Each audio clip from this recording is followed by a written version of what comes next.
вебинар. Да ви посакам добре дојде и благодарно што одвоивте од вашето драгоцено време да видите вечерва еве со мене. Целта на ова што денес ќе го прикажам, презентирам, е всушност да покрениме некоја иницијатива помеѓу нас самите, затоа што ако ние самите не се избориме за нештото, нема никој да се избори за нас. Ова е нешто што зависи од нас, а крајен резултат би било подобар наставник, односно поквалитетно образование, за кое што ние сите се стремиме. Ова што ќе го видите денес и во наредните, се надевам, 2 вебинари, всушност ќе се однесува на тоа како ние наставниците да си подобриме нашата работа. Идејата за ова потикна од еден сличен курс кој што се организираше во Европска унија, каде што имав чест да присуствувам, кој што беше многу интересен и сакав сега на овој начин да го пренесам на сите останати од цела република. Сите материјали што беа сработени на тој вебинар и сите линкови ќе бидат презентирани тука, но во наше македонско издание со желба, а сите примери што ќе ги работиме да останат меѓу нас и ние самите да си направиме нешто. Како што реков, од нас зависи се. Нема да должам многу, ќе имаме можност многу да дискутираме, многу да зборуваме, ќе имате можност вие самите тоа да го направите во текот на работилницата.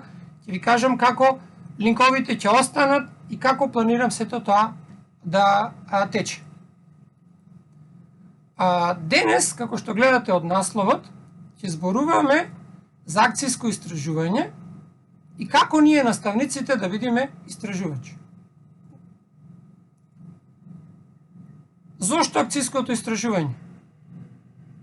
Наместо случајно да се обидуваме да одговориме на секојдневните предизвици, акциското истражување ни помага да ги трансформираме предизвиците од нашите училници во така наречени истражувачки прашања. И на тој начин да дојдеме до поефикасни и одржливи решенија. Првата слика која што можете да ја видите е можеби слика која што ја гледаме во секојдневниот живот во сите наши училници. Серијата вебинари, планирам да бидат 3, ќе имаат следните цели. Знаеме дека секое патување започнува со првиот чекор. Наш прв чекор ќе биде идентификување на аспекти од интерес за сите нас, односно потоа за секој поединечно. Развивање на докази кои ќе покажат збогатена практика или ново учење. Потоа ќе продолжиме кон пристапи и евалуација на различни извори и докази со цел да ги избереме најкорисните. Потоа, како најважен дел од сето, соработка со колеги, преку споделување на идеи за истражување и дискусии околу стратегии за имплементација. Извинувам, заборав да го исклучам телефонот.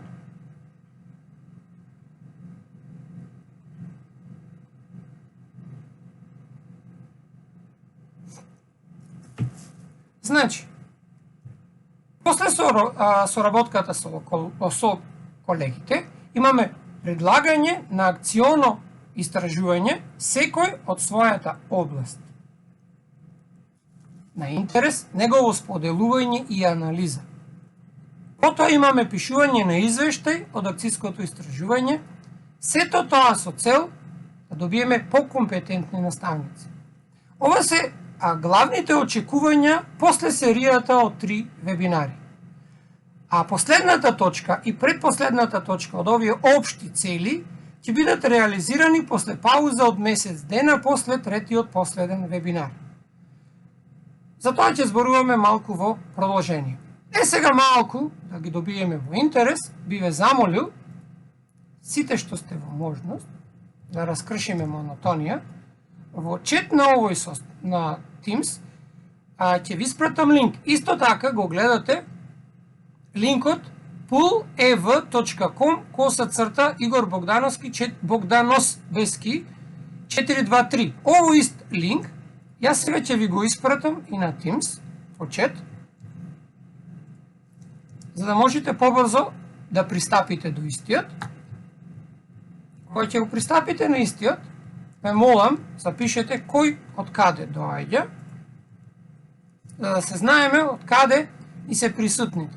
Ако забележувате на почетокот кога се регистриравте, имаше една мапа во која што имаше определено да се запишите кој каде се наоѓа, од каде доаѓа и тоа да биде интерактивно, ама јас не очекував мапата да биде ограничена на 100 корисници, а како што сами забележавте,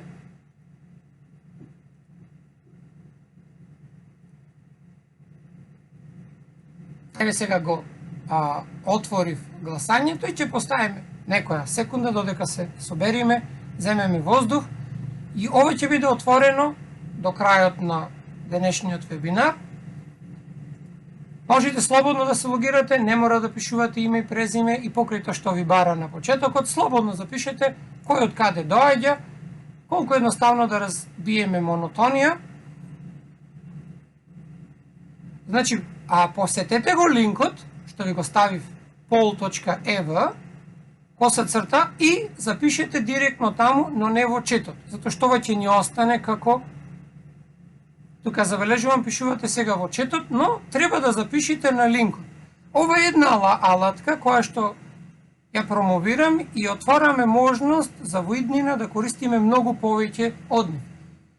Значи, во четот не треба да го пишувате ова, но еве ќе почекајме уште некоја секунда, имаме од Скопје, јас ги гледам во четот, обидете се тоа да го направите на линкот pool.ev.com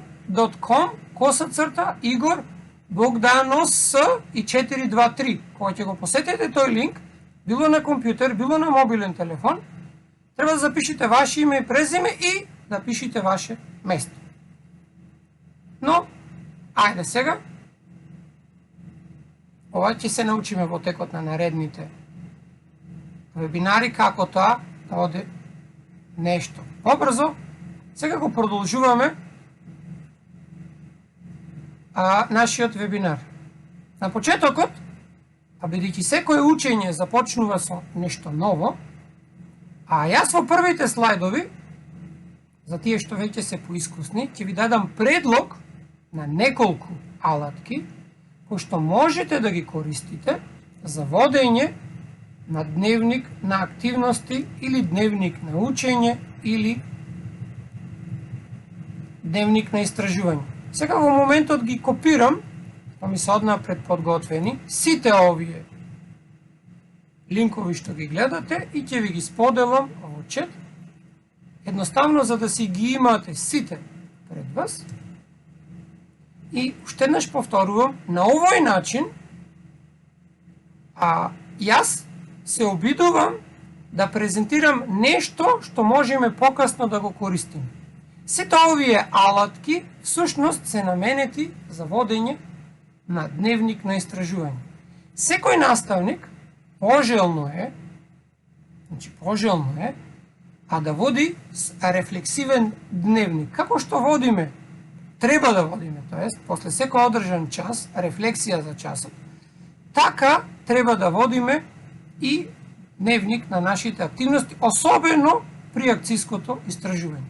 Одека на сликата ги имате Padlet, Adobe Spark, Sway, има некој Wikileaks, Atwist, Smore, некои алатки, верувам дека и се добро познати. Тука имаме Weebly, Google Sites, Blogger, Jimdo е малку позната, Сутори исто така, Glogster и добро познатиот OneNote. Ова е само дел од алатките што ќе ги користиме во нашето работење. И за секој од овие можеме посебно да организираме понатаму работилници за секој од нив за да си помогнеме. Сето тоа во насока на професионален развој на наставниците. Напомнувам, секој од овие алатки може да ја користите за изработка на дневник за работа, што е многу битно, ќе видите и зошто во понатамошниот тек. Изберете една алатка и работете во неа. На почетокот имам направено еден Padlet, кој што ќе остани во текот на целото работење, додека ги држиме овие 4-3 вебинари.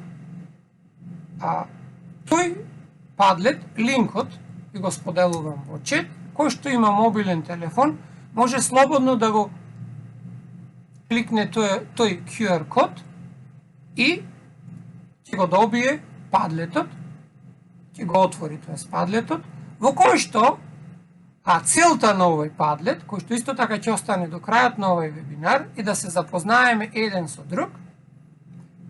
Она што го пишувавте во чет, сега можете да го напишете во слободно време во овој падлет и да ги запишете кои се вашите очекувања и зошто вие се запишате токму на овој вебинар. Што сакате да научите и дали овој вебинар ќе ги исполни вашите очекувања потоа.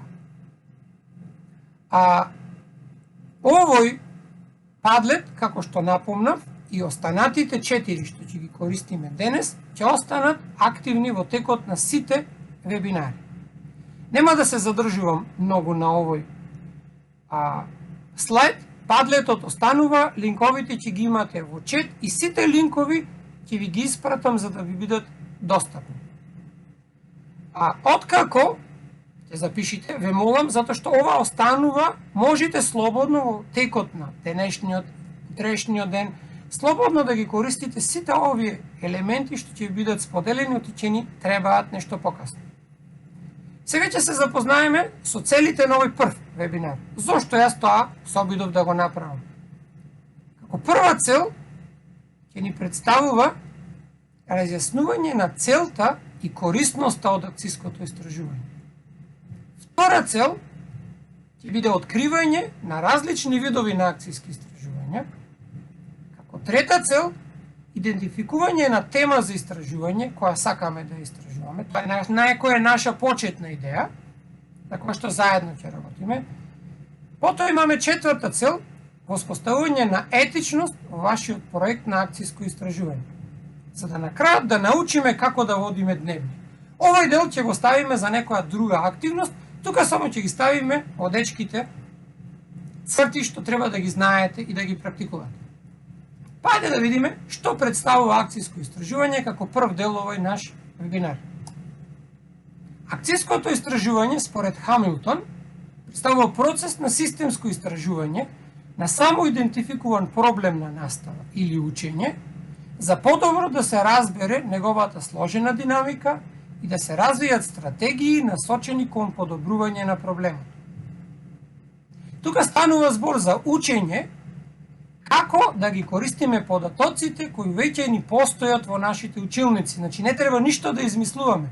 Тоа го живееме секој ден во нашите училишта, за да се одговорат на значајни прашања за нашите индивидуални или колективни грижи и интереси. Сите сакали или не да признаеме, имаме многу проблеми, прашања и дилеми. Ако не почнеме да ги адресираме тие, никогаш нема да ги решиме. Во текот на овој вебинар ќе бидат презентирани неколку видеа во трајање од 4 до 6 минути, како што е наредното видео, во кое што ќе се обиди да го одговори прашањето што е акциско истражување. Видеото е на англиски јазик, но одоздола ќе оди превод на македонски јазик. Исто така во материјалите ќе го добиете и линкот од овој YouTube видео и сега ќе го пуштам тоа видео и јас ќе се обидам да го поставам преводот од ова видео, за да можеме веднаш да го наместиме преводот и да го гледаме со превод на македонски јазик. Истиот може да биде на албански со дуал превод, но засега не ми е спремно, но може да се намести.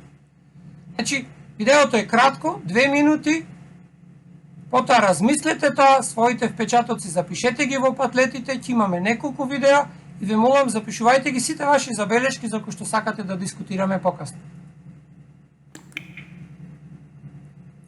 Може би, се извинувам, сега ќе треба да прекинам, ќе паузирам и со...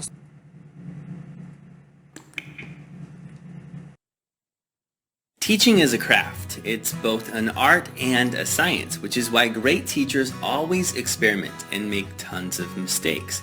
But how do you know what's actually working? Well, one option is action research. Here you can identify a question, test out a strategy, gather data, and determine if it works. The end result is something dynamic, innovative, and tied directly to your classroom. Action research dissolves the barrier between the participants and the researchers. In other words, the teacher actively participates in the situation while also conducting the research. There are many action research frameworks, but they generally follow a similar process. You start out in phase 1, planning for research. Here you begin with inquiry, where you define a specific research question. It needs to be something that can actually be tested. Next, you conduct a literature review to gain a deeper understanding of the topic.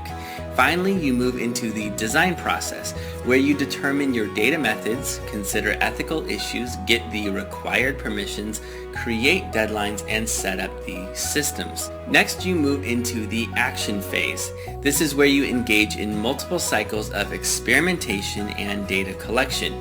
Your data collection might include qualitative data like observations, artifacts, and interviews, or quantitative data like rubric scores, surveys, or achievement data. Afterward, you move to analysis. You'll often start by organizing the data with charts or graphs and looking for specific trends. You might also discuss it with peers, free write in a journal, or create a cluster map before eventually writing out your results. Finally, you have your conclusion. This is where you share your research with the world and reflect on your own practice. This will ultimately lead to newer questions, and the cycle will continue as you refine your craft as a better, more creative teacher.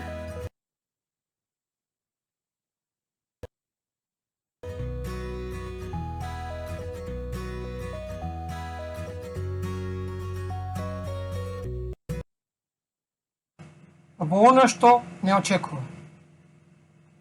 Сега да видиме, пред да започнеме нешто подлабоко во идејата, да видиме која е разликата помеѓу традиционално и акционо истражување. А пред се, разликите се запишани во левата страна, во левата корона, првата колона. Имаме во истражувач ставот, целите, тековните активности, имаме 4 на наредниот слайд.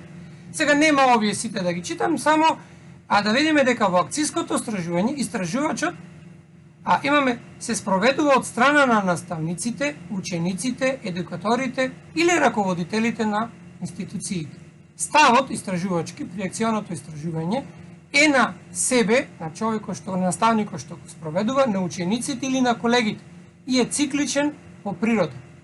Целта на акциското истражување е дека фокусот е ставен на подобрување на образовната пракса, учење повеќе за себе и собствената практика.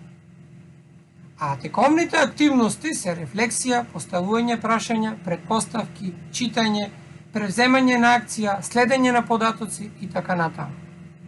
Исто така имаме вредности и верувања при акциското истражување, а вредностите и верувањата, сето она што го правиме се заснова на нашите вредности и е предводено од вредностите. Тука ќе зборуваме покасно за етичноста. Зошто за етичноста? Па затоа што вие го спроведувате истражувањето и она што ќе го запишите никој друг не го знае. Значи мора да бидете искрен кон самиот себе си, ако некој сакате да верува во тоа што вие го правите. Контекстот излегува од праксата. Истражувачките прашања произлегуваат од практиката. Теоријата тука игра второстепена улога. Истражувачите ја користат само теоријата како алатка. Анализата на податоци се фокусира на практичното, а не на статистичкото значење и на примероците. Строгата анализа користи повеќе форми на податоци. Примерокот, тој е самиот наставник и неговите ученици. И не е битен примерокот. Акциски истражувања може да се направат и во комбинирани паралелки со по 2 ученици во оделение, дури и во оделение со по 5 до 6 ученици. Видите покасно како тоа се прави. Во продолжение имаме уште еден падлет, во кој што би ве замолил, сега ќе го споделам, имате QR код, да запишете дали некогаш сте спровели акциско истражување. Ако вашиот одговор е потврден, запишете на која тема било тоа, а ако одговорот е негативен, односно не, запишете што сакате да промените и зошто сакате да спроведите едно такво истражување. За тоа што не може да пристапи до QR кодот, јас сега ќе оставам линкот во чет за слободно да пристапите на овој падлет. А баш задоволство ми представува, се обидам да ви отворам, додека чекате, видите како изгледа претходниот падлет, што ми е многу мило. Его претходниот падлет, на кој што имаме одговори и е дозволено да си ги ставате с вашите коментари. Значи, овој падлет е чисто како за да можеме да почнеме да размислуваме и да одговорите. Дали сте спровеле или не? Ако не сте спровеле, што сакате да постигнете со сето тоа? Овие се отворени, покасно ќе ги ревидираме, ќе се навраќаме на сите тие. За таа цел сега ќе продолжам понатаму. Да видиме за вториот дел. Корисноста од акциското истражување. Зошто? Зошто јас треба да си го реметам мојот рад, што би рекле ние прилепчаните, за да направам нешто? Некој ќе рече, па не сум платен да го правам, за тие пари толку. Но, проблемите со кои што се соочуваме и со многу пари и со малку пари се исти. Зошто да не се обидиме да ги решиме? Како најасен и најбрз и најразбирлив начин или најдлабок начин да се промени учењето на учениците е преку колаборативно истражување. Проблемите со кои што јас се соочувам и начинот на кој што јас сум ги решил во некое истражување, многу е добро да се споделат за да му помогнат на колегата кој што има слични, не може да има идентични проблеми, но би имало слични проблеми. Значи, акциското истражување е моќна форма на професионален развој, воден од наставниците и бидејќи има потенцијал во голема мера да го зајакне професионалниот развој на наставниците. Во наредното видео ќе се обидаме да прикажам исто така кои се придобивките од акциското истражување, каде што неколку наставници ги споделуваат своите искуства. Исто така и ова видео е на англиски јазик, но има превод, кој што сега ќе се обидам да го наместам. Го запрем видеото. Ќе го уклучам преводот и уживајте во видеото. Ова е нешто подолго, 6 минути. Ќе можете во линкот кој ќе го прикачам да го прегледувате и повеќе пати, ако сега всушност не забележите ништо или не ви заинтересира, ќе ги добиете сите материјали. Првото видео знам дека беше малку побрзо, но ова е нешто.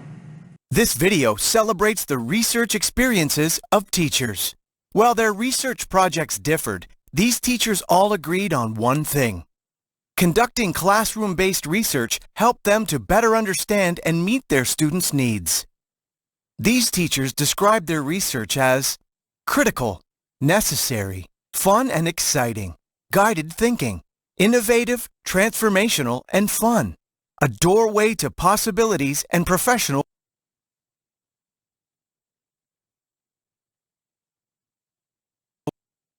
growth, engaging and meaningful, knowledge to put into action. The only way to change student learning is to change instructional practice. And I believe that the most profound way to change student learning is actually through collaborative research. When teachers get together in classrooms, looking critically at what they're doing, thinking collaboratively about the impact that their instruction is having on their students, thinking together about what worked, what didn't work, what could we change, what could we do slightly differently, that's when instruction starts to change.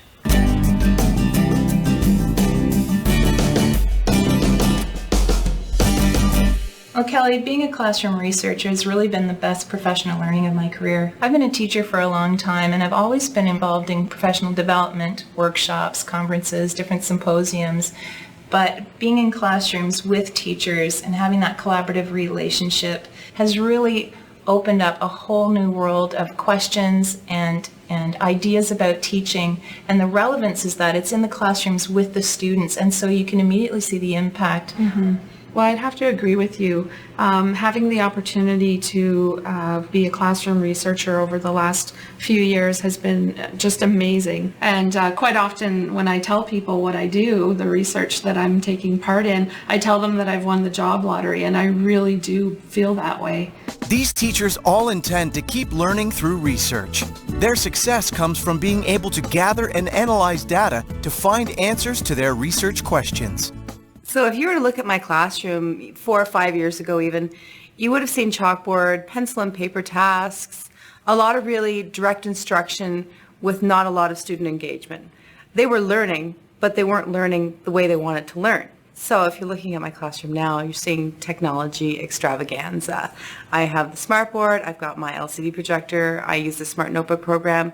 The kids are so engaged on a daily basis, it's not funny. And I wouldn't have known that unless they had taken the first step into research. Research provides evidence to inform teachers' actions.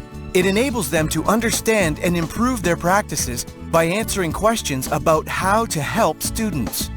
There are some key things that teachers need to keep in mind if they would like to be classroom researchers, and I truly believe that all teachers can be classroom researchers. First, they have to have some curiosity, a spark of questioning, something that they want to know about in the classroom. And next, they need to keep an open to learning stance. And what I mean by that is they need to suspend their judgment, gather evidence, gather data from their students, use that triangulation of data that they talk about in Growing Success, analyze it, use some outside research, and make a decision and try something.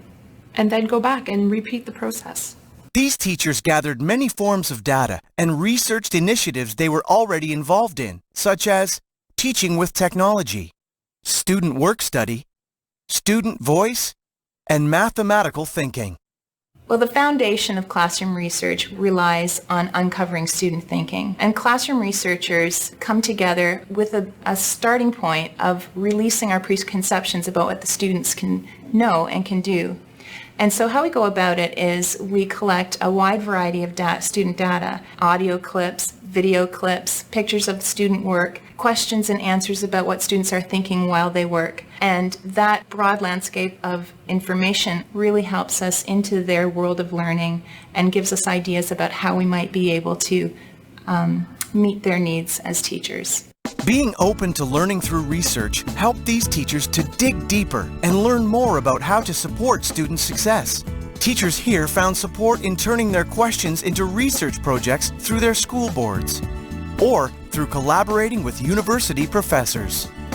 So I was involved in a wonderful collaborative inquiry project with my teaching partner, and it was looking at how engaged students were with or without technology use. And in a nutshell, it was an eye-opening experience for me. I was supported every step of the way through eBest and our boards department, and as a result, I became a researcher. Two things you said resonate with me, and that is collaboration and support, because when I think of the work we did in our board, those two things surfaced frequently.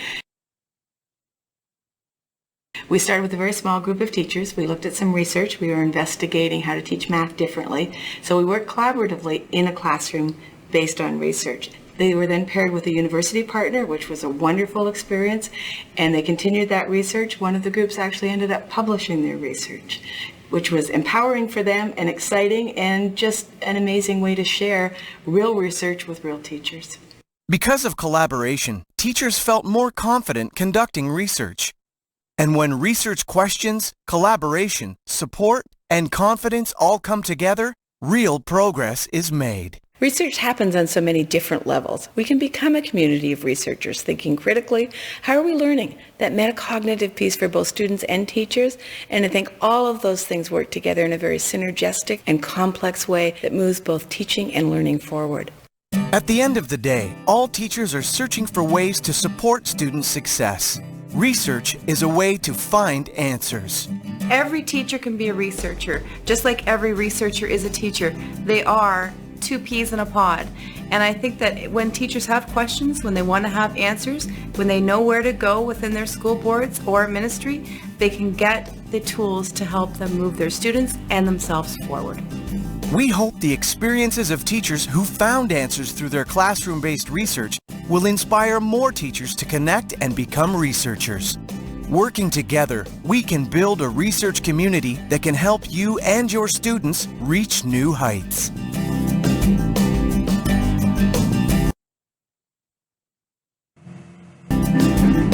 Значи, како што можете да забележите од видеото, заедно сме многу посилни. Тука морам да спомнам дека на мојот матичен факултет, моите идни колеги, кои за жал се помалку и помалку ги има, акциското истражување го работат дури во вториот циклус, доколку сакаат да магистрираат.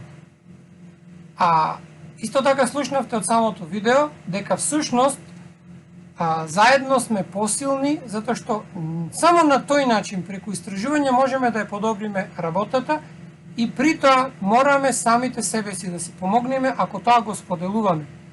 Единствена работа која што можеме да ја направиме подобра, а и не чини многу, е ако тоа што го знаеме и умееме и го сработуваме, да го споделуваме. Да креираме. И сега од овие сите што се присутни на денешниот, околу 300 колеги, ако 30 се обидат да направат акциско истражување, ние ќе имаме огромна база во која што би можеле да научиме. Во нашата литература универзитетска постојат 4 или 5 книги посветени на акциското истражување и сите се направени од професори, универзитетски професори, кои што на мала рака можам да кажам дека скоро и никогаш или заборавиле кога последен пат работеле со мали деца од прво оделение. И мислам дека не може да направат толку добро акциско истражување или толку добра книга во која што ќе се опише чувството на учителката во прво оделение, кога треба да го води ученикот во ВЦ, или во наставникот по математика во шесто оделение, кога ќе ја доживува на трансформација, кога учениците се многу бавни, со тој што е универзитетски професор кој што тие ситуации ги заборавил. Книгата може да биде совршена, во која што има совршено теоретски дел, но видовме ние претходно дека всушност акциското истражување произлегува од самите ние. Ние го правиме тоа. Можеби првото нема да биде совршено, но ќе биде доволно добро. Затоа што на почетокот реков дека секое патување почнува со првиот чекор. Еве сега да видиме какви се акциски истражувања постојат, што можеме да ги направиме. Првото акциско истражување е индивидуалното истражување. Ова индивидуално акциско истражување се спроведува од еден наставник или член на персоналот, за да се истражи нивната практика и да се дознае повеќе за тоа. Се презема со други коистражувачи, студенти или колеги. Исто така може да вклучува и критички пријател, но пријател кој што отворено ќе ви ги каже забелешките, а не само да ве тапка по рамо. Исто така, улогата на критичкиот пријател е заради потврда, односно валидација на оно што го правите. Овој вид на истражување се спроведува за да се анализира одредена задача. Например, ако наставникот е љубопитен да го истражува влијанието што групните активности го имаат врз учењето на учениците во рамки на нивниот предмет, тоа може да биде било кој предмет, наставникот врши истражување преку спроведување на групна активност за одредено време. Тука се наметнува прашањето колку треба да трае акциското истражување. Јас сметам дека акциското истражување не би требало да трае пократко од месец дена, за да биде она што е во вистинска смисла на зборот. По завршувањето на акцијата, наставникот ги анализира резултатите, ја спроведува промената, ја отфрла или започнува ново. Втор вид на акциско истражување е заедничкото, односно колаборативното истражување. Колаборативното истражување вклучува група луѓе кои истражуваат одредена тема. Обично група ученици, поголема од еден клас или оделение. Се тестираат и резултатите се анализираат. Заедничката соработка често нуди повеќе бенефиции отколку индивидуалниот акционен истражувачки пристап. Например, ако двајца наставници од едно или повеќе различни основни училишта може да работат заедно, да истражуваат одредени теми кои тие можат да ги подобрат, например, вештините на читање во учениците во второ оделение. Може да бидат идеално би било кога двајцата наставници би биле во исто училиште, но може со посредство на технологијата тоа да се прави во 2 или повеќе училишта. Потоа имаме, како трет вид, истражување на ниво на училиште. Во овој вид на акциско истражување, училиштето може да има одреден вид на загриженост или проблем кој што се провлекува во целото училиште. Например, ова би било например, недостатокот на вклученост на родителите или нивната инволвираност во животот. Или пак начините со справување со булингот, како добро позната, или пак со интернет насилството. При тоа, во ваквиот вид на истражување, целиот персонал во училиштето работи заедно за да го проучи проблемот, да ги спроведе промените и потоа пожелно би било да се реши проблемот. Но, и покрај тоа што се спомнало акциско истражување, ако проблемот во било кој од претходните 3 случаи не е решен, сепак се направил одреден проблем. Може би, чекорите што сме ги превзеле не добиле решение. Тоа значи дека можеме уште еднаш да почнеме за да го подобриме сето тоа. И може би најтешкото за спроведување, тоа е истражување на целата област. Истражувањето на целата област, па може би и на цела држава, се користи за да се увиди нешто што се случува било во општината, па било и во државата. Тука може би како најдобар пример би било дропаутот, односно осипувањето на ученици. Ученици кои што не го завршуваат своето образование и ги напуштаат училиштата. Може би ова не е класичен пример во нашата држава, каде што образованието е задолжително во основно и во средно, но е пример превземен од странство. Може да биде, например, за истражување некој проблем, некоја интересна тема што е во одредена околина, во одредено подречје, кое што може би ја нема во другото, па споделувањето на истражувањето од едната област може да биде корист за другата област. Откако ги видовме кои се сите видови на акциски истражувања, имате уште еден трет падлет, кој што, напомнувам, ќе остане до крајот, во кој што од вас би побарал да го запишите во кој вид на акциско истражување се пронајдовте за сега. Може да го отворите и да си го дополните. Според преходните 3-4 видови на акциски истражувања, за кој од овие 4 вие мислите дека можете најмногу да допринесете. Затоа што има едно правило, ако нештото можете да го промените и ако тоа зависи од вас, тоа ќе вреди да се трудите.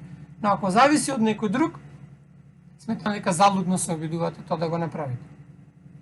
Овој падлет, како и предходните, ќе останат за да ги имаме пред нас и за да си ги дополнуваме во текот на наредните денови и недели. Наредно, како трет дел, ќе се запознаеме со чекорите и етапите на акциско истражување. Знаете дека се што работиме во образованието е циклично по природа. Тоа се повторува. И тоа всушност ја прави и го прави циклусот на подобрување многу поедноставен, ако тој го спроведува. Во овој случај, како чекори етапи спроведени според авторот што го гледате долу, се следните. Прво имаме планирање. Тука има идентификување и ограничување на темата и област. За сите овие работи подетално ќе зборуваме во наредниот вебинар. Имаме собирање на информации, разгледување на соодветна литература и развивање на акционен план. Потоа имаме превземање на акција, односно планот што сме го направиле да се обидиме да го реализираме. При тоа собираме податоци и ги анализираме истите. За потоа имаме развивање на акционен план, за потоа да направиме рефлексија, односно споделување на резултатите и рефлексија околу процесот. За потоа кругот повторно да започне. Секој чекор или секоја етапа од акциското истражување подетално ќе ја објаснуваме во текот на наредните вебинари, каде што јас имам спремено готов шаблон, кој што вие само треба да го пополните и да започнете со вашето истражување. Многу важна работа, за која што треба да внимаваме пред да започнеме, е да бидиме наетични што можеме и да се подготвиме за да немаме никакви последици во текот на истражувањето од видеоснимки, од согласности од родители и така натаму, за кој што мораме да бидиме свесни. Исто така сега во продолжение ќе следува едно видео во кое што исто така ќе видите примери за акциони истражувања, а делови кои што се однесуваат на етичност. И ова видео приближно иста должина како и претходното. Ја само да го приклучам преводот.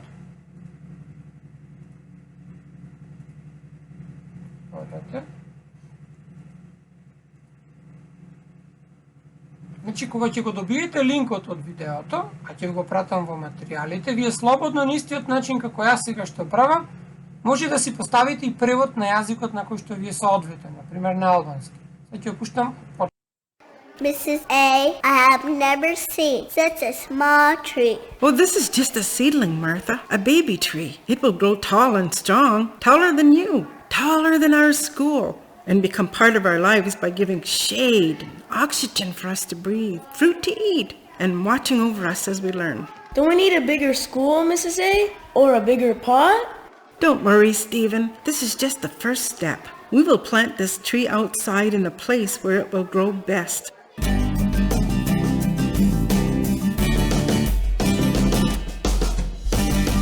Teacher researchers and university researchers create new pedagogical knowledge. Teacher researchers are, however, most likely to implement this new knowledge in the classroom. As a teacher researcher, I always remind myself that my primary role is to engage children, to learn through my teaching methods. I keep in mind that my research method is not too demanding on my teaching time. The methodology I use must be reliable. My research adopts our school district mission and follows ethical procedures. I am aware of my teacher-researcher dual role and the supports I have in the community.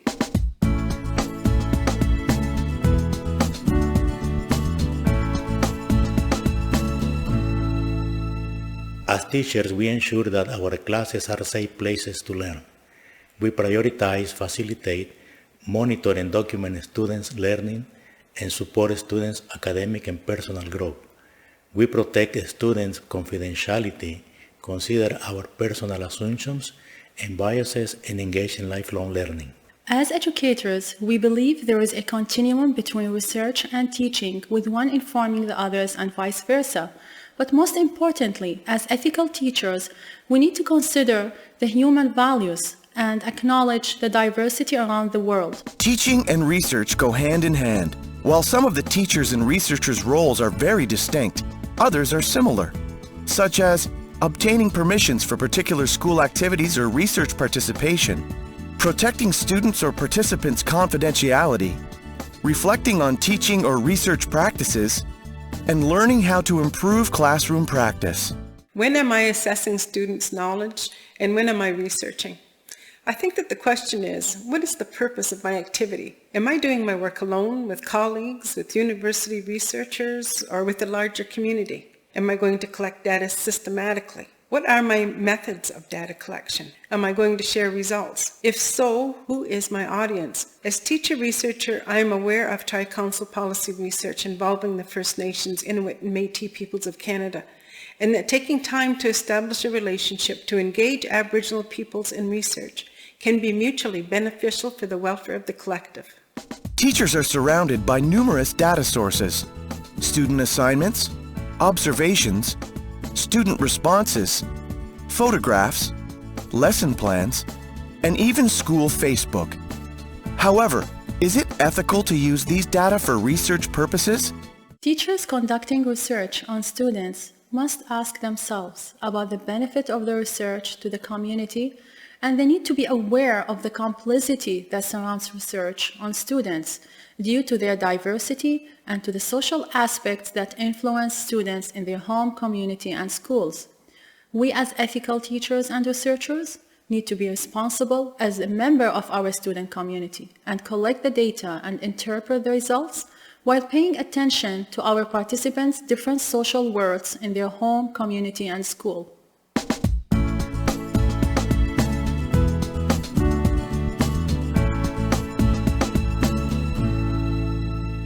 In order to avoid any harm or misrepresentation to the student community, ethical teachers work hard to understand the appropriate way of informing the community about their research. For instance, some communities do not value the paper-pencil approach and give the preference to face-to-face meeting.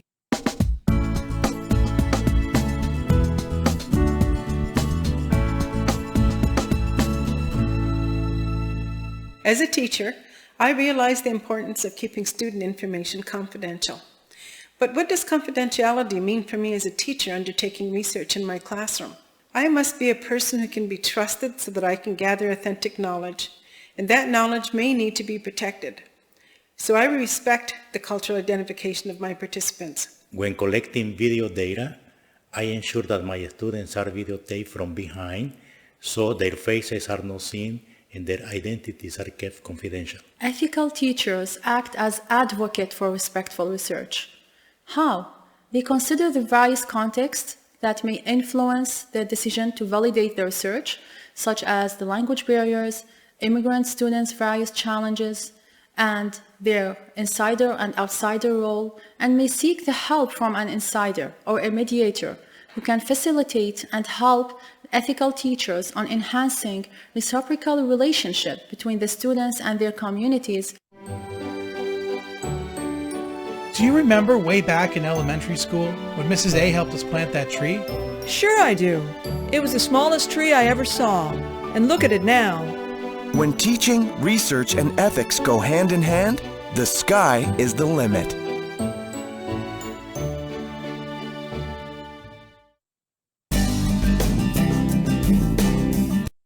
Значи, како што гледате, ова не е се уште доведено до таа мера кај нас, но добро е да се има во предвид, затоа што некој од нас можеби ќе спроведат некој истражување кое што ќе заврши, а објавено во некое стручно списание. Јас верувам во нас, читајќи ги сите стручни списанија по кои што се спроведени акциските истражувања, прва работа што ја проверуваат е токму ова.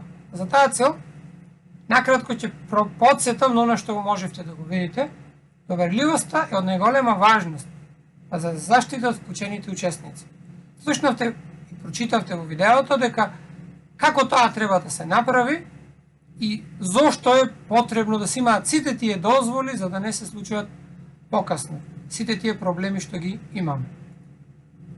Исто така, во еден дел и имавме двојната улога во истражувањето, која што имаме во истражувањето, тоа е улога на наставник и улогата на истражувач.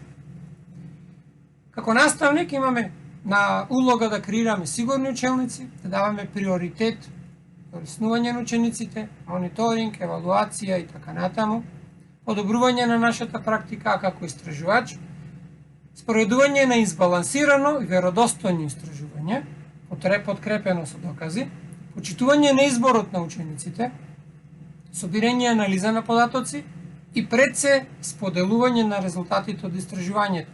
Зошто да го помините целиот тој труд, ако тоа не го покажете некому?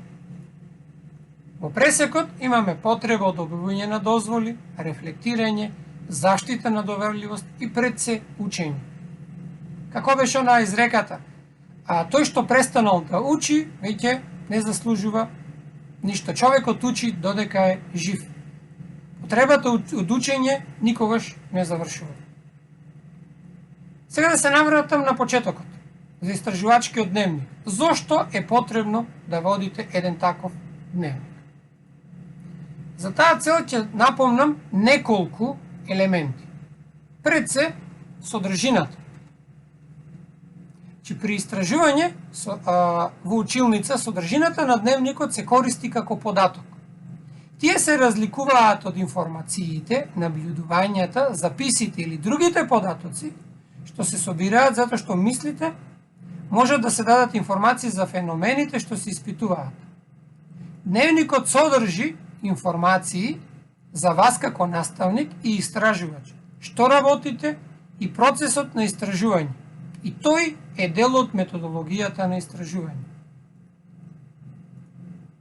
Потоа имаме, како што рековме, во процесот на истражување, е многу користен во процесот на истражување. Кога се зборува, спомнавме дека тој е дел од методологијата на истражувањето, исто така тој е многу, многу корисен. Затоа што прво ви дава помошни мемуари, подсетување на кои состаноци сте биле, со кого сте зборувале, со кого сте имале интервју, каде сте биле тој датум, тој датум, што на тој датум сте направиле. И ова многу корисно, затоа што кога ќе го прегледувате вашиот дневник, ќе се навратите на моментите кога тоа сте го правиле. Замислете дека спроведувате истражување од месец дена и не го правите се тоа, тогаш всушност нема да можете да се подсетите на оние елементи што ги правите. Значи, прв чекор во акциското истражување е да почнеме да водиме еден ваков дневник. Верувајте, тоа е почетничка грешка на сите и најдобрите истражувачи, кои што на почетокот заборавале да го прават. Значи, тоа е најголемата грешка што можете да ја направите. Може да биде било каков, може да биде обичен лист хартија, но пожелно е да почнете да го правите. Но сега се наметнува прашањето. Еве ќе почнем да го правам, но што да пишувам во него? Еве сега краток одговор на тоа што е пожелно или што е добро да се пишува. Секој од нас на поинаков начин ги канализира идеите. Еве сега мој предлог, што тоа можете да пишувате во него. Тоа се идеи што се појавуваат во текот на работењето. И многу битно е редовно да се запишуваат. Тука се запишуваат рефлексии. Тоа се запиши за нашата мисла и акција во развој. А мислата во текот запишете затоа што таа ќе ви замине. Како ви реков на почетокот, ако имате прашање, слободно запишете го, потоа ќе се обидиме да го дискутираме, затоа што ако се обидите да го зачувате, нема шанси после 53 минути да го запомните истото. Диаграми, цртежи, умствени мапи, слики од одредени задачи, слики од одговори на учениците кои што ќе ги скицирате и така натаму. Критички размислувања. Особено се важни при повторното читање. Вашиот дневник служи за да кога ќе го препрочитате да си дадете собствени коментари, па може би и коментари од колеги. Многу е добро деловите да бидат запишани под наслови, но тоа зависи од личните преференции. Како ќе си ги поделите главите, поглавијата во нив, тоа се си е за вас. Може да ги пишувате, но и не морате. Внесовите во записот може да бидат со различна должина. Нема пишано правило колку треба да запишите или колку морате и колку не морате. Се зависи од потребата. Тоа вие лично определувате. И тука треба задолжително да стоат планови за некои идни акции и истражувања. И како последен слайд за денес, за оваа вечер, е овој падлет, во кој што би ве замолил од наредната средба да одговорите на прашањето дали преферирате да водите дневник во ракопис или тоа да биде дигитална верзија. И е многу пожелно во овој падлет, сега ќе го споделам и линкот во чет, многу е пожелно да го споделите доколку имате ваш личен дневник на што сте оправиле најразлични проекти. Еве го линкот од овој падлет, во кој што пожелно да споделите каков дневник на учење планирате да водите. Тоа може да биде обична тетрадка, во која што ќе почнете да запишувате. Може би тоа е првиот избор, затоа што не сите сме вешти во дигиталните технологии, па може би обичната тетрадка би била нашиот прв избор. Но тоа е добро, било на кој начин, за тоа да го направите. Со тоа јас го исполнив тоа што планирав за денес, но како вовед или како заинтересирање да ви го задржам интересот, се обидов да бидам пократок од час, намислете и тоа успеав. Како, што е тоа што не очекува? Само како идеја, наредниот вебинар, ќе планирам да споделиме, сега ќе го отворам, ќе имам креирано шаблон за акциско истражување. Сега го прекинав, само ќе ви го споделам сега. Не е тој. Отворив презентација по грешка. Мислам дека е овдека. Што е тоа што ќе не очекува? Еве, например, тоа е ова првото. Заедно ќе пополнуваме еден шаблон за акциско истражување. Ќе го споделам на почетокот по материјалите за вебинарот и ќе ги разгледуваме сите овие делови и заеднички ќе почнеме да креираме едно акциско истражување. Но бидејќи овој шаблон за акциско истражување не би бил таков, ако немам подготвено и рубрика како тоа би го оцениле ние колегите, кога јас би го оценувал од некој друг колега. Ова се правилата што ќе ги користиме за оценување. Исто така, ќе се обидеме, имам и тоа креирано, како, еве имаме и шаблон за извештај, но за тоа нешто покасно. Ова е тоа што ќе го правиме идната средба, ќе почнеме да правиме акциско истражување, секој од нас, во областа за работа и ве молам, не се обидувајте, не се остручувајте тоа да го споделите еден со друг. Сега ќе ги приклучам